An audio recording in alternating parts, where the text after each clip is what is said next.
All right, welcome. Welcome back to another session with Breakfast with Senator Cook. Excuse me. It is Saturday, March 23rd. We're getting to the end of the session. At least I sure hope so. I hope we're getting there. I'm hoping to return home Friday. We'll see what happens though. Today I want to talk about 6 things. It's been kind of a busy week on the Capitol, but there's 6 things. So first, Mr. Joseph Mendoros. Second, PBM, House Bill 596, House Bill 543, the property rights, House Bill 613, advertising illegal items in Idaho, House Bill 521, the school facilities bill. That's kind of the one we've all been waiting for. And then just say what's coming up this week. And so that's what I want to cover. So first up, Mr. Joseph Mendoros. I'm hoping I'm saying that right. That is Governor Little's nominee. He nominated Mr. Joseph Mendoros of Idaho Falls to serve on the, listen to this is quite a long title, Hazardous Waste Facility Sitting License Application Review Panel. Let's try and say that 5 times fast.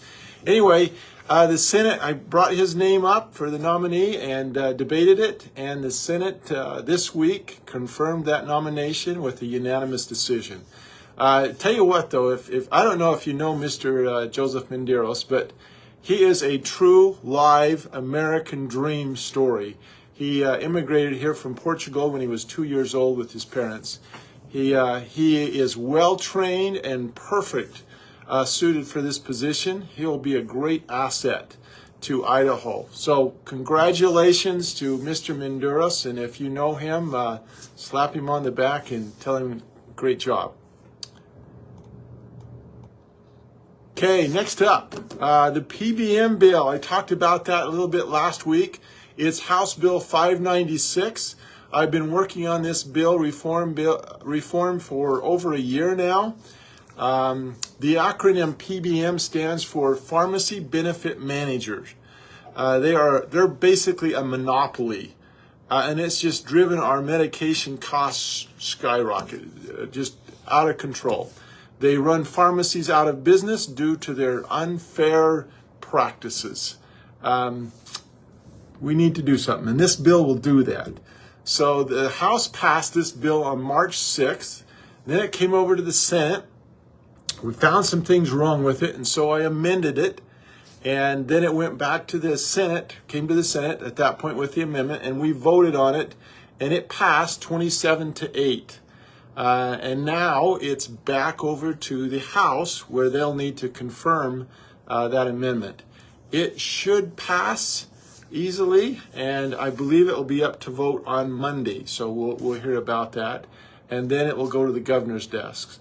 So it's got a little bit of opposition. I shouldn't say a little bit, it's got quite a bit. The insurance companies are upset about it because a lot of those insurance companies own PBMs or are owned by PBMs. And of course the PBMs don't want this. This is not just an Idaho problem. This is a problem across the nation. So I visited with the governor and members of his staff twice this week and let them know about this bill, helped them understand it, answered any questions they had, and just tried to make sure that when this passes that the governor will sign it. Because all this work will do for nothing if he vetoes it. So I believe he's on board. I think he likes the bill. If you've been watching the news, you know that Senator Crapo is working on PBM reform at the Washington, D.C., at the federal level. PBM reform is a real thing, and it needs to be fixed. It should be fixed at the federal level, but many states, including Idaho, have given up on the Biden administration and are now moving on, doing their own thing, trying to fix it. This bill that I've ran here and that's going to get passed is really patterned after a federal bill. So it's got lots and lots of good stuff in it and huge support from providers and pharmacists across the state. So watch out for that. It should pass the House Mondays. Keep your fingers crossed. All right, next up is House Bill 543. This is a property rights bill.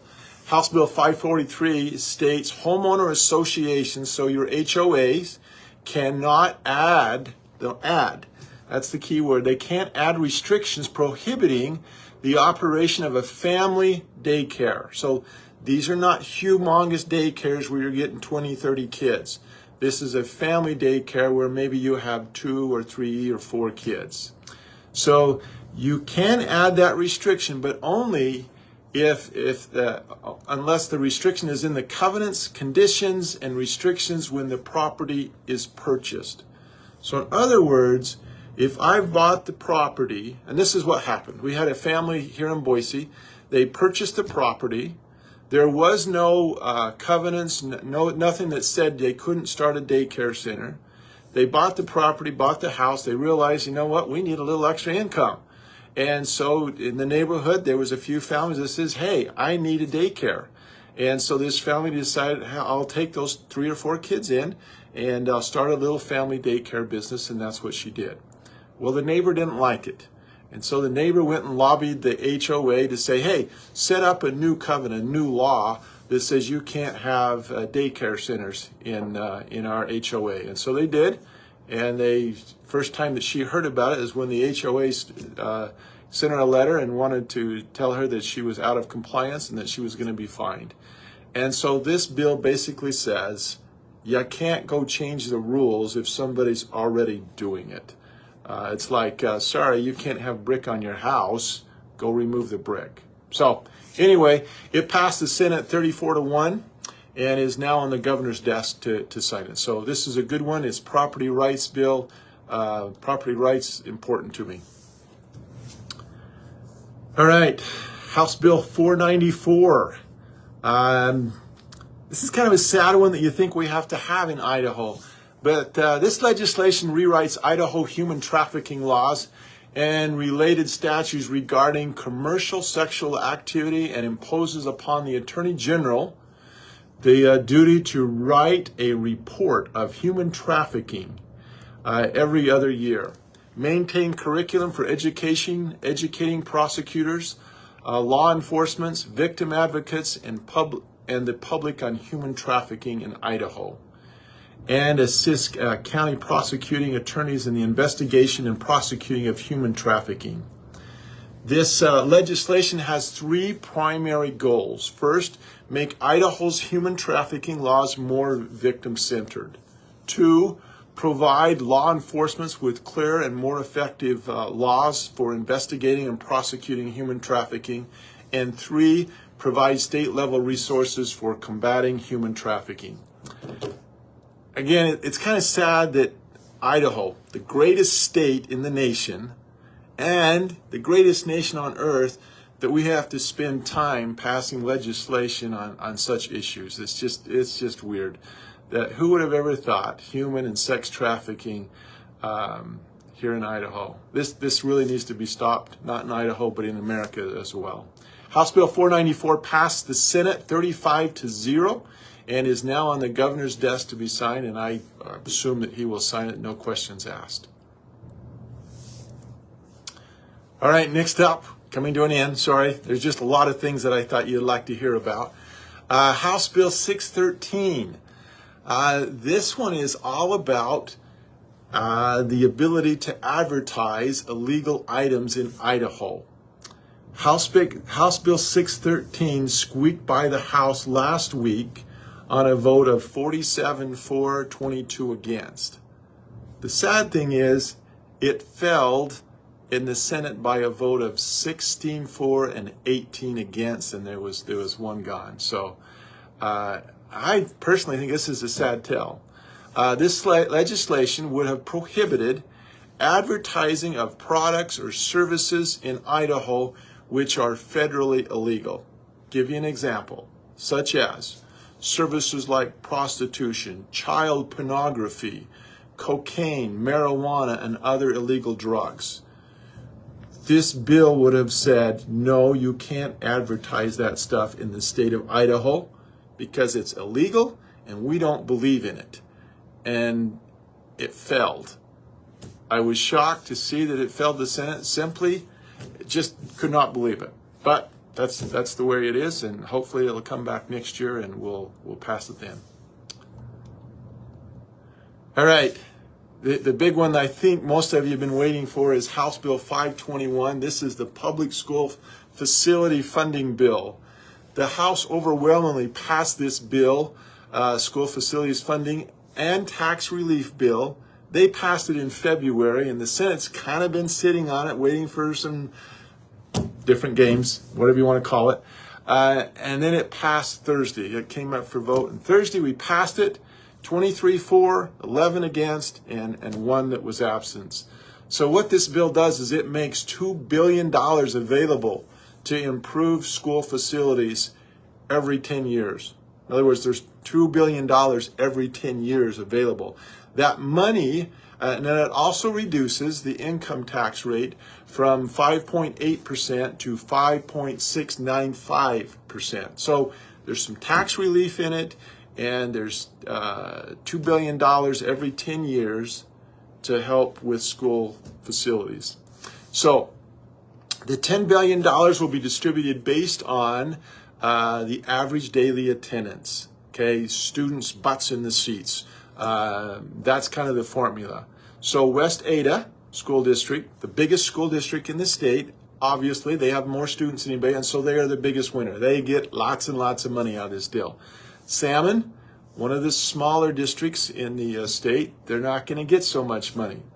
There are winners and losers, but overall, every single school district will be better off because of this bill, and it will help them. The money is not meant to pay for the entire building. There still has to be skin in the game with the local people, and so that will still happen. The money is also can be used to pay off existing bonds and levies. So in an indirect way, it will be property tax relief to you. And so that's a good thing, property tax relief. The bill also includes, which I am excited about, is a board, a state board that will oversee the design of cookie cutter standardization plans for school facilities. The idea is getting away from Taj Mahal-ish schools that seem to get bigger and bigger and bigger, and on the outside it looks like an architectural showpiece. And so we want to put the money inside the school classrooms to be taught, not necessarily on the out. There's many parents, teachers, and districts that are kind of upset about this bill, believe that it's putting them in a bad situation regarding the 4 to 5 day school day week. I don't believe that's the case. If you truly read the bill, the whole paragraph, I believe we're okay. We also went and talked to the superintendent, Debbie Critchfield, had her come in, talk to us about it, and she believes that we are okay. However, just in case, our very own Senator Dave Lent, who is awesome, is putting together some trailer bills that will further declare what that 4 or 5 day week school day is. Basically, the governor is just adamant that everybody goes back to the 5 day school week. Debbie Critchfield, on the other hand, says, it's a mixed bag of data. Some data says the 4 day school week is awesome. Some of the data they're looking at says the 5 day school week is awesome. And so there's just really no cut and dry that says this is the best. And so what we're hoping to do is say, leave it up to local control. Leave it up to the districts, the superintendents. Leave it up to you as parents. You go and vote up or down with those school boards to have a 4 day, 5 school week. So that's kind of where we're at. It's exciting. It's good news, though. The facility bill's passed. It's on the governor's desk, and I'm not sure if he signed it yet or not, but he will sign it. He is excited. He's already went and press release and has talked about it. All right, coming up this week. What's coming up? What's on the horizon? First, I hope I'm headed home Friday. Friday afternoon, I hope this place is closed up and that I'm on my way home and that we've got the business of the people done. We've got a balanced budget and everything's buttoned down and we're good to go. But this week, there are some huge budgets coming up.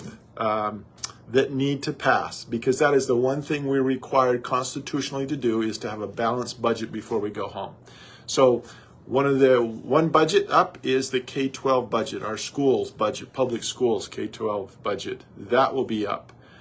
Dave Lent will be sponsoring some of those, and so Senator Dave Lent will be sponsoring some of those, and so I fully expect those to pass, but I think there'll be plenty of debate, and there'll be some no's on that, but I think there'll be enough to pass that without question. The next budget that I am involved with, it is another huge budget, not as big as the public schools though. It's the ITD budget, the Idaho Transportation Department budget. I have that one, and I will sponsor that on the Senate floor probably Tuesday. The big issue on this one is the sale of the ITD State Street property here in Boise. It's a 47 acre lot. It's on State Street, and it has riverfront property. ITD has some buildings on that. It got flooded. They moved to Chinden for temporarily. As the budget, I worked with Senator Van Burtenshaw, who was completely awesome from Mud Lake. We worked on that budget. We have visited the sites. We believe that we shouldn't sell the State Street property, and that they should refurbish the flooded building there on State Street, the administrative building, and they should move back into that building. And the numbers that we looked at and crunched, we believe there's a savings with the whole budget. Okay, the Shoshone and the State Street buildings, those two buildings that we're looking with, is approximately $100 million saving. So feel pretty strong about that. Think that we should do that, but I don't know if we can get it passed. That's going to be huge. There's a lot of people that want to sell the State Street building. Boise wants to make it an urban renewal, wants to put some housing on it. So we'll see what happens. Every time the state has sold land around Boise, 2 years later they've been sorry, and they go back to see if they can buy it. And of course you can buy it, but it's twice as much. And so we're trying to say, no, don't sell it. All right, the next budget I have up is the Idaho Courts budget. And it will be up to vote probably Monday, Tuesday, something like that. I'm sponsoring that as well on the floor. To be truth, all three of these budgets, so the K-12 budget, the ITD budget, transportation, and the Idaho Courts budget, there is some serious opposition about those three, and we'll do our best. Hopefully we can get it passed and get home. Anyway, hope you have a great weekend. If you have any questions, comments, issues, text me regarding the state, okay? Regarding laws and things we need to do. Don't need to hear about your personal problems. But if there are some, text me, email me, call me, any way you can get a hold of me, and we'll see what I can do to help you. Anyway, thank you so much, and have a great weekend. We'll see you.